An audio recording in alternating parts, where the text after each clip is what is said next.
اپنے عقل کا علاج کراؤ. 47 میں تو یہ مطلب ہے ہی نہیں تھا. متعین یا کنفرم جنتی شخصیات کو مشتبہ بنا دینا عوام کی نظر میں، یہ اس کا ایک بالکل غلط کہہ رہے ہیں. یہ قرآن میں آیا صحابہ کی 3 کیٹیگریز ہیں. جی سورہ توبہ کی آیت نمبر 100، 101، 102. سورہ فتح کی بھی آیت ہے نا، لقد رضی اللہ عنہ. ہاں سورہ فتح کب نازل ہوئی ہے کہ جن لوگوں کا یہ دفاع کر رہے ہیں انہوں نے ابھی اسلام ہی نہیں قبول کیا تھا. صلح حدیبیہ جی آپ نے کہا خالد میرے صحابہ کو گالی مت دو. انہوں نے تو نہیں کہا یا رسول اللہ میں بھی صحابی ہوں، سورہ فتح میرا بھی نہ ہے. میرے نزدیک سارے صحابہ کے لیے میں دعا کرتا ہوں کہ اللہ ان سے راضی ہو. اچھا ایک اور علماء اکرام کا بڑا شکوہ ہے، اور وہ شکوہ اس طرح سے وہ کرتے ہیں کہ قرآن مجید میں جو صحابہ اکرام کے حوالے سے چیزیں واضح طور پر شامل ہیں، وہ بیت رضوان کی بات جی ان کو مختلف ضعیف روایات کے ساتھ مشتبہ قرار دے، یعنی متعین یا کنفرم جنتی شخصیات کو مشتبہ بنا دینا عوام کی نظر میں، یہ اس کا ایک بالکل غلط کہہ رہے ہیں. یہ پھنس جائیں گے. ان کو پتہ ہی نہیں ہے کہ قرآن میں کن اصحاب کو جنتی کہا گیا ہے. قرآن میں تو حضور کے ساتھیوں کو منافقین بھی کہا گیا ہے. ان کے پاس جو صرف دلیل، یعنی میں اگر آپ سے پوچھوں حضرت ابو بکر، عمر، عثمان و علی، کیا ان چاروں میں سے کسی کا نام قرآن میں آیا؟ بتائیں. آپ بتائیں. نہیں ہے نا. اچھا جن کا نام قرآن میں موجود نہیں ہے ان کی ہم جتنی تعریفیں کر رہے ہیں وہ قرآن سے کر رہے ہیں یا حدیث سے کر رہے ہیں؟ حدیث سے کر رہے ہیں نا. اب اگر حدیث میں ہی ان شخصیات کے بارے میں اور باتیں آئیں گی پھر آپ یہ کہہ کے رد نہیں کر سکتے جی قرآن میں ہے. قرآن میں تو نام ہی نہیں صحابہ کے نام. اچھا قرآن میں کیا ہے؟ قرآن میں آیا صحابہ کی 3 کیٹیگریز ہیں. سورہ توبہ کی آیت نمبر 100، 101، 102. 100 کے اندر آیا والسابقون الاولون من المہاجرین والانصار، سبقت لے گئے پہلے جو ایمان لے آئے. ٹھیک ہے، مہاجرین و انصار، اور جنہوں نے احسان کے ساتھ ان کی پیروی کی ان سے صرف اللہ راضی ہے، رضی اللہ عنہم ورضوا عنہ. پھر کہا گیا مدینہ اور اہل مدینہ میں کتنے کٹر منافق ہیں جن کو اے نبی تم نہیں جانتے، ہم جانتے ہیں. دوسری کیٹیگری بتا دی جن کو نبی بھی نہ جانے ہم بھی نہ جانے، تو اس کا مطلب یہ کہ ہمیں تو پتہ ہی نہیں، وہ حضور کے ساتھیوں میں صرف اللہ جانتا ہے. تیسرا فرمایا ملے جلے اعمال کرنے والے ہیں، اللہ تعالیٰ مستقبل میں انہیں دیکھے گا. ہم جن لوگوں کو کرٹیسائز کر رہے ہیں نا قرآن و سنت کی بنیاد پہ، وہ تیسری کیٹیگری کے لوگ ہیں. سورہ فتح کی بھی آیت ہے نا، لقد رضی اللہ عنہ. ہاں سورہ فتح کب نازل ہوئی ہے کہ جن لوگوں کا یہ دفاع کر رہے ہیں انہوں نے ابھی اسلام ہی نہیں قبول کیا تھا. صلح حدیبیہ جی صلح حدیبیہ پہ ماموں نے اسلام ہی نہیں قبول کیا ہوا تھا. ماموں تو فتح مکہ پہ مسلمان ہوئے ہیں. اب یہ کتنا بڑا ظلم ہے کہ ایک بندہ بعد میں مسلمان ہوا ہے. یعنی ایک بندہ میں میری بات سن لیں، ایک منٹ رک جائے نا. ابو الغادیہ کی بات ہوگی نا، تو وہ پھر آپ کریں گے، پھر میں آدھا گھنٹہ بولوں گا اگر آپ پر چھوڑ دیں. ہاں یہ نام ہی نکال دیں. ایک بندہ پیدا ہی 1965 میں ہوا ہے، آپ زبردستی اس کو ثابت کریں کہ یہ پاکستان بنانے والوں میں ہے، تو میں کہوں گا اپنے عقل کا علاج کراؤ. 47 میں تو یہ مطلب ہے ہی نہیں تھا.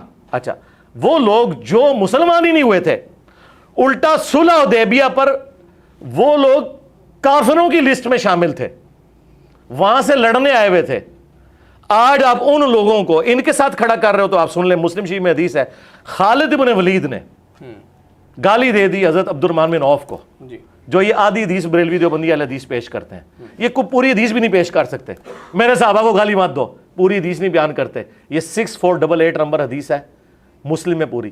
یہ گالی میں نے آپ نے نہیں دی تھی، عبد الرحمن بن عوف کو گالی دی تھی خالد بن ولید نے. دونوں ہی صحابی تھے. آپ نے کہا خالد میرے صحابہ کو گالی مت دو. انہوں نے تو نہیں کہا یا رسول اللہ میں بھی صحابی ہوں، سورہ فتح میرا بھی نہ ہے. ایک گل حضرت خالد بن ولید نے بھی پتا سی کہ میں کچھ ہو رہا، میں وہ نہیں ہوں. اچھا اب بات پوری مکمل اس طرح نہیں. تو وہ گالی دی انہوں نے ان کو. تو حضور نے فرمایا کہ اب تو احد پہاڑ کے برابر بھی سونا خیرات کر دینا خالد، تو عبد الرحمن بن عوف کے برابر نہیں ہو سکتا. خالد بن ولید وہ ہیں کہ جو فتح مکہ سے پہلے مسلمان ہوئے ہیں. ان کو حضور کہہ رہے ہیں کہ تو شاہی کوئی نہیں عبد الرحمن بن عوف کے مقابلے پہ. شاہی کوئی نہیں بھی چھوٹا لفظ ہے. آپ فرمایا کہ احد پہاڑ جو 7.5 کلومیٹر پہ ہے یہ سارا سونے کا ہو جائے جی، اور عبد الرحمن بن عوف اتنی سی گندم دے نا تو اس کے برابر نہیں ہو سکتا. اب اس گندم کی قیمت دیکھیں اور 7.5 کلومیٹر پہ پھیلا ہوا احد پہاڑ چٹیل پہاڑوں کا، اس کا سونے کا وزن کریں تو شاہی کوئی نہیں. یہ بھی لفظ چھوٹا رہ جائے گا. یہ حضور ان کو کہہ رہے ہیں. ہم بعد والے تو چیز ہی کوئی نہیں. اچھا اب وہ والے فضائل لے کے عبد الرحمن بن عوف کے مقابلے پہ خالد بن ولید نے تو نہیں کلیم کیا کہ یا رسول اللہ میرے تو بڑے فضائل قرآن میں آئے ہیں. انہیں پتا تھا یہ بینچ مارک ہوا ہے. یہ تو جب سنی شیعہ فرقے بنے ہیں نا، پھر لوگوں نے یہ تعریف کرنی شروع کی ہے کہ جی پکڑ کے صلح حدیبیہ والی حدیثیں ان پہ لگائیں جن کو فتح مکہ پہ معافیاں طلقات ہے. اس وقت جب ان کی گردن پہ تلوار رکھی گئی یا اسلام قبول کرو ورنہ قتل کیے جاؤ گے, اس وقت انہوں نے اسلام قبول کیا ہے, مسلمان ہیں, وہ صحابی بھی ہیں, ٹھیک ہے. اور سب سے بڑھ کر بخاری مسلم میں حدیث ہے, حضرت معاویہ کے جو والد تھے ابو سفیان, ان کو غزوہ حنین پہ نبی علیہ السلام نے 100 اونٹ دیے, انصار مدینہ کو کچھ نہیں دیا. انہوں نے کچھ نوجوانوں نے کہا کہ ابھی تو قریش کا خون ہماری تلواروں سے ٹپک رہا ہے اور اس شخص پہ اپنے قبیلے کی محبت غالب آ گئی ہے, رسول اللہ کے بارے میں اتنی گستاخانہ جملے بول دیے. کیوں کہ انہوں نے کہا یا رسول اللہ پوری زندگی آپ کی خاطر ہم ان سے لڑتے رہے, یہ آخری وقت میں آ کے مسلمان ہوئے ہیں, 800 اونٹ بھی آپ نے انہی کو دے دیے. تو پتہ ہے اس کے جواب میں حضور نے کیا کہا؟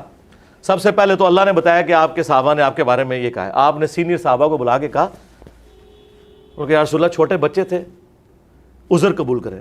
حضور نے کہا اللہ اور اس کا رسول تمہارا عذر قبول کرتے ہیں.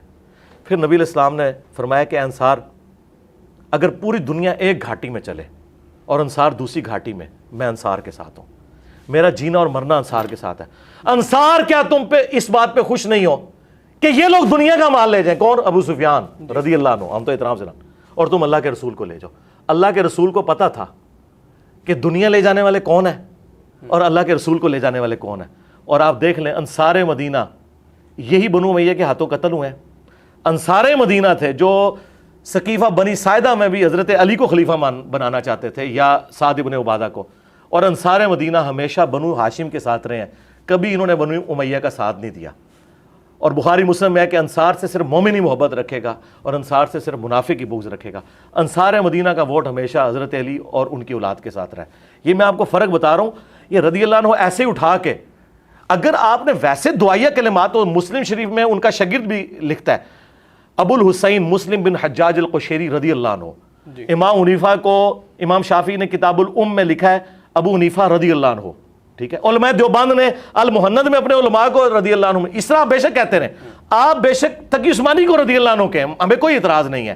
لیکن اگر آپ یہ کہیں گے کہ قرآن میں جن سے اللہ تعالیٰ ڈیفینیٹلی راضی ہوا یہ وہ والا رضی اللہ عنہ ہے, تو سرکار وہ انہی کے بارے میں ہے کہ جب وہ نازل ہوا تھا نا اس وقت وہ مسلمان تھے.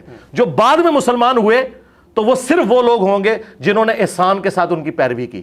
رہ گئے آپ مجھ سے پوچھیں, میرے نزدیک سارے صحابہ کے لیے میں دعا کرتا ہوں کہ اللہ ان سے راضی ہو. بہترین, یہ آپ کا راضی ہو, میری خواہش ہے. موقف آ گیا آپ کا. اپنے عقل کا علاج کراؤ. 47 میں تو یہ مطلب ہے ہی نہیں تھا. متعین یا کنفرم جنتی شخصیات کو مشتبہ بنا دینا عوام کی نظر میں, یہ اس کا ایک بالکل غلط کہہ رہے ہیں. یہ قرآن میں آیا صحابہ کی 3 کیٹیگریز ہیں. جی, سورہ توبہ کی آیت نمبر 100, 101, 102. سورہ فتح کی بھی آیت ہے نا, لقد رضی اللہ عنہ. ہاں, سورہ فتح کب نازل ہوئی ہے کہ جن لوگوں کا یہ دفاع کر رہے ہیں انہوں نے ابھی اسلام ہی نہیں قبول کیا تھا.